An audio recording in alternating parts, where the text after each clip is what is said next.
வணக்கம். தமிழொலியின் இரவு நேர பிரதான செய்திகள். முதலில் தலைப்புச் செய்திகள். எரிபொருள் கையிருப்பு தொடர்பில் வெளியான முக்கிய அறிவிப்பு. பாடசாலை கல்வியை இடைநிறுத்திய லட்சக்கணக்கான மாணவர்கள். கம்பகாவில் கைக்குண்டுடன் இளைஞர் ஒருவர் கைது. ஆம்பாறையில் நீரில் மூழ்கி முதியவர் உயிரிழப்பு. கட்டுநாயக்க விமான நிலையத்தில் கைது செய்யப்பட்ட சீன பெண். சிறுபோக பயிற்சிகைக்கான ஒரு மானியம் தொடர்பில் வெளியான அறிவிப்பு. இருவேறு குற்றச்சாட்டில் 3 சந்தேக நபர்கள் கைது. இலங்கையை அச்சுறுத்தும் டெங்கு நிரம்பி வழியும் மருத்துவமனைகள். வீழ்ச்சியடையவுள்ள அரசு வருமானம் தொடர்பான விரிவான செய்திகள். நாட்டில் எரிபொருள் கையிருப்பில் எந்தவித பிரச்சினையும் ஏற்படாது என்றும் மக்கள் தேவையற்ற வகையில் அச்சப்பட வேண்டாம் என்றும் இலங்கை பெட்ரோலிய கூட்டுத்தாபனத்தின் பணிப்பாளர் மயூர நிதிகுமார தெரிவித்துள்ளார். கொலன்னாவ பெட்ரோலிய சேமிப்பக வளாகம் நேற்றும் இன்றும் மூடப்பட்டுள்ளதனால் எரிபொருள் வரிசைகள் ஏற்படலாம் என பெட்ரோலிய விநியோகஸ்தர்கள் சங்கம் தெரிவித்துள்ளது. ஞாயிற்றுக்கிழமை திங்கட்கிழமை ஆகிய 2 நாட்களுக்கு தேவையான எரிபொருள் கடந்த 27ஆம் தேதி சனிக்கிழமை வெளியிடப்பட்டதாக சங்கம் கூறியுள்ளது. அன்றைய தினம் பதிவு செய்யப்பட்ட பெருமளவிலான எரிபொருள் கையிருப்பு நேற்று மாலையுடன் தீர்ந்துவிட்டதாகவும் குறிப்பிடப்பட்டுள்ளது. பொஷன் பௌர்ணமி தினத்தில் மக்கள் அதிகளவு போக்குவரத்து நடவடிக்கைகள் ஈடுபடுவதே இதற்கு காரணம் எனவும் விநியோகஸ்தர்கள் சுட்டிக்காட்டுகின்றனர். 2 நாட்களுக்கு எரிபொருள் வெளியீட்டை இடைநிறுத்துவதன் மூலம் தேவையற்ற வரிசைகளை உருவாக்கி எரிபொருளை பெற்றுக் கொள்வதாகவும் சுட்டிக்காட்டுகின்றனர். பல எரிபொருள் நிரப்பு நிலையங்களில் இன்றும் வாடிக்கையாளர்களுக்கு வழங்குவதற்கு போதிய எரிபொருள் இருப்புகள் இல்லை என்றும் மேலும் தெரிவித்துள்ளனர். எதிலிருந்து செவ்வாய்க்கிழமை அதாவது 30ஆம் தேதி முதல் மீண்டும் எரிபொருள் விடுவிப்பு ஆரம்பிக்கப்பட உள்ளதனால் அன்றைய தினம் எரிபொருளை பெறுவதற்கு சற்று நெரிசல் ஏற்படக்கூடும் எனவும் சங்கம் தெரிவித்துள்ளது. இதற்கு பதிலளிக்கும் விதமாக ஒவ்வொரு மாதமும் தொடர்ச்சியாக 2 நாட்களுக்கு எரிபொருள் வெளியிடப்படுவதில்லை என்றும் அது சாதாரண நிகழ்வு என இலங்கை பெட்ரோலிய கூட்டுத்தாபனத்தின் பணிப்பாளர் தெரிவித்துள்ளார். எனவே எரிபொருள் கையிருப்பில் எந்தவித பிரச்சனையும் ஏற்படாது என்றும் மக்கள் அச்சப்பட வேண்டாம் என்றும் அவர் வலியுறுத்தியுள்ளார். கடந்த 2018ஆம் ஆண்டு முதல் 2024ஆம் ஆண்டு வரையிலான 6 ஆண்டு காலப்பகுதியில் 2,67,138 மாணவர்கள் பாடசாலை கல்வியை இடைநிறுத்தியுள்ளதாக புள்ளி விவரங்கள் தெரிவிக்கின்றன. 2018 முதல் 2024 வரையான வருடாந்திர பாடசாலை மாணவர் தொகை கணக்கெடுப்பு தரவுகளின் அடிப்படையில் 1ஆம் தரம் முதல் 10ஆம் தரம் வரை ஒவ்வொரு வகுப்பிலும் சேர்ந்த மாணவர்களின் எண்ணிக்கை மற்றும் அவர்கள் விலகிய விகிதங்களை கருத்துக் கொண்டு சர்வதேச அளவில் அங்கீகரிக்கப்பட்ட சமன்பாட்டை பயன்படுத்தி இந்த தரவுகள் கணக்கிடப்பட்டுள்ளன.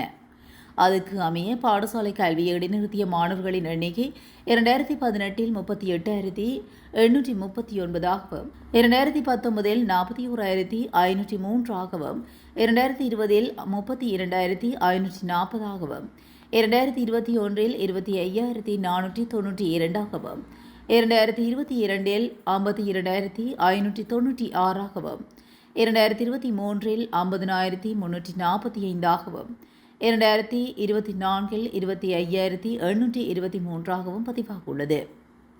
குறிப்பாக முன்னாள் ஜனாதிபதி கோட்டபாய ராஜபக்சவின் ஆட்சிக்கால கொரோனா பெருந்தொற்று பொருளாதார நெருக்கடிகள் காரணமாகவே ஏராளமான மாணவர்கள் தங்கள் படிப்பை இடைநடுவில் நிறுத்தியுள்ளமை புள்ளி விவரங்கள் மூலம் தெரியவந்துள்ளது. அவ்வாறு இடைவிலகிய மாணவர்களில் சிலர் சர்வதேச பாடசாலைகளில் சேருதல் அல்லது குடும்ப உறுப்பினர்களுடன் வெளிநாடுகளுக்கு செல்லுதல் போன்ற காரணங்களால் பாடசாலை அமைப்பிலிருந்து விலகினாலும் அவர்கள் தொடர்ந்து முறையான கல்வியை பெற்றுக் கொண்டிருக்கலாம் என்றும் கருதப்படுகிறது. பிள்ளைகள் பாடசாலை கல்வியை இடைநிறுத்துவதற்கு தனிப்பட்ட காரணங்கள், பாடசாலை சார்ந்த காரணங்கள், குடும்பம் சார்ந்த காரணங்கள், சமூக காரணங்கள் மற்றும் பிற கல்வி நடவடிக்கைகளில் ஈடுபடுதல் போன்றவை முக்கிய காரணங்களாக அடையாளம் காணப்பட்டுள்ளன. கம்பகாத்தி விலப்பட்டிய பிரதேசத்தில் உள்நாட்டில் தயாரிக்கப்பட்ட கைக்குண்டு ஒன்றுடன் இளைஞர் ஒருவர் கைது செய்யப்பட்டுள்ளார். குறித்த கைது நடவடிக்கையானது நேற்றைய தினம் மேற்கொள்ளப்பட்டுள்ளது. கலனி பிரதேசத்தை சேர்ந்த 32 வயதுடைய இளைஞர் இவ்வாறு போலீசாரால் கைது செய்யப்பட்டுள்ளார். போலீசாருக்கு கிடைத்த ரகசிய தகவலின் அடிப்படையில் முன்னெடுக்கப்பட்ட விசேட சோதனையின் போதே சந்தேக நபர் கைக்குண்டுடன் மடக்கி பிடிக்கப்பட்டுள்ளார். கைது செய்யப்பட்ட சந்தேக நபரிடம் போலீசார் மேலதிக விசாரணைகளை மேற்கொண்டு வருவதுடன் அவரை நீதிமன்றத்தில் முன்னிலைப்படுத்துவதற்கான நடவடிக்கைகளையும் எடுத்து வருகின்றனர். ஆம்பாறையில் நீரில் மூழ்கி முதியவர் ஒருவர் உயிரிழந்துள்ளார். குறித்த சம்பவம் இன்று இடம்பெற்றுள்ளது. இச்சம்பவத்தில் 63 வயது மதிக்கத்தக்க பலத்தாப்பட்டி பகுதியைச் சேர்ந்த 3 பிள்ளைகளின் தந்தையான ராஜு என்பவரே உயிரிழந்துள்ளார்.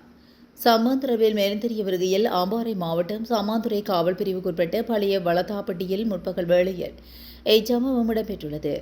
குளம் ஒன்றில் குளிக்க சென்று நீரில் மூழ்கி மரணமடைந்த முதியவரின் சடலம் நீண்ட நேரமாகவும் போராட்டத்தின் பின்னரே மீட்கப்பட்டுள்ளது. சம்பவ இடத்துக்கு வருகை தந்த அம்பாறை மாவட்ட உயிர்காப்பு மற்றும் அவசர மீட்புக் குழுவினர் பொதுமக்களுடன் இணைந்து முதியவரின் சடலத்தை மீட்டு எடுத்துள்ளனர். அதுடன் குறித்த சம்பவம் தொடர்பில் சம்மாந்துறை காவல்துறையினர் மேலதிக விசாரணைகளை முன்னெடுத்துள்ளனர். பண்டாரநாயக்க சர்வதேச விமான நிலையத்தில் சீன பெண் தொழிலதிபர் ஒருவர் கைது செய்யப்பட்டுள்ளார். 40 வயதுடைய சீன பெண் தொழிலதிபர் ஒருவரை இவ்வாறு கைது செய்யப்பட்டுள்ளார். குறித்த கைது நடவடிக்கை இன்று இடம்பெற்றுள்ளது. இலங்கைக்குள் பெருந்தொகையான வெளிநாட்டு சிகரெட்டுகளை கடத்த முயன்ற குற்றச்சாட்டிலேயே அவர் கைது செய்யப்பட்டுள்ளார். சமாந்தரபேல் மேலும் தெரிய வருகையில் குறித்த பெண் இன்று அதிகாலை 12:30 மணியளவில் சீனாவின் குன்மிங்கில் இருந்து சீன ஏஸ்டர்ன் ஏர்லைன்ஸ் நிறுவனத்துக்கு சொந்தமான MU 6017 என்ற விமானம் மூலம் இலங்கை வந்தடைந்துள்ளார். விமான நிலையத்தை வந்தடைந்தவர் சுங்க பிரகடனங்கள் எதுவும் இல்லாத பயணிகள் வெளியேறும் பச்சை வழியை பயன்படுத்தி தப்பி செல்ல முயன்ற போதே அவர் கைது செய்யப்பட்டுள்ளார். சிறுபோக பயிற்சியைக்கான ஒரு மானியம் தற்போதைக்கு 90% விவசாயிகளுக்கு வழங்கி வைக்கப்பட்டுள்ளதாக அரசாங்கம் அறிவித்துள்ளது. 2026 சிறுபோக பயிற்சிகை பருவத்துக்கான ஒரு மானியம் நெல் விவசாயிகளுக்கு வழங்கப்பட்டுள்ளது என்றும் மீதமுள்ள விவசாயிகளுக்கு உரிய மானியங்கள் விரைவில் வழங்கப்படும் என்றும் கமத்தொழில் அபிவிருத்தி ஆணையாளர் நாயகம் தம்பிக ரணதுங்க தெரிவித்துள்ளார். அரசாங்கத்தால் இதுவரை காலமும் வழங்கப்படும் ஒரு மானியம் 5000 ரூபாயினால் அண்மையில் அதிகரிக்கப்பட்டுள்ளது. அதன் பிரகாரம் தற்போதைக்கு ஒரு ஹெக்டேருக்கு 30,000 ரூபாய் வரை உர மானியமாக வழங்கப்படுவதாகவும் கமத்தொழில் அபிவிருத்தி ஆணையாளர் நாயகம் தம்பிக ரணதுங்க தொடர்ந்தும் குறிப்பிட்டுள்ளார். இதற்கிடையே பல்வேறு பிரதேச விவசாயிகள் தங்களுக்கான உர மானியம் உரிய முறையில் வழங்கப்படவில்லை என்றும் அண்மை காலமாக ஊடகங்கள் வாயிலாக முறைப்பாடுகளை முன்வைத்து வருகின்றமையும் குறிப்பிடத்தக்கது. இருவேறு குற்றச்சாட்டில் 3 சந்தேக நபர்கள் கைது செய்யப்பட்டுள்ளனர். தர்மபுரம் போலீஸ் பிரிவுக்குட்பட்ட புளியம்பொக்கனை பகுதியில் இன்று அதிகாலை வீதி சோதனையில் மேற்கொண்ட போலீசார் குறித்த கைது நடவடிக்கையை முன்னெடுத்துள்ளனர். இதன்போது விசுவமடு பகுதியிலிருந்து அனுமதியின்றி மரங்களை வெட்டி யாழ்ப்பாணம் கொண்டு சென்ற 2 கப்ரக வாகனம் போலீசார் வீதி சோதனையின் மூலம் பறிமுதல் செய்யப்பட்டுள்ளதுடன் புளியம்பொக்கனை பகுதியிலிருந்து சட்டவிரோதமான முறையில் அனுமதி பத்திரமின்றி மணலேற்றிய பயணித்த டெப்பர் வாகனம் ஒன்றினையும் போலீசார் பறிமுதல் செய்தனர். குறித்த சம்பவத்தின் தொடர்புடைய சந்தேக நபர்களையும் தடைய பொருட்களையும் நீதிமன்றில் முற்படுத்த நடவடிக்கை எடுக்கப்பட்டுள்ளதாக தர்மபுர போலீசார் தெரிவித்துள்ளனர். இலங்கையில் இந்த ஆண்டு அடையாளம் காணப்பட்ட டெங்கு தொற்றாளர்களின் எண்ணிக்கையானது 53,000 கடந்துள்ளதாக சுகாதார பிரிவு தகவல்கள் தெரிவிக்கின்றன.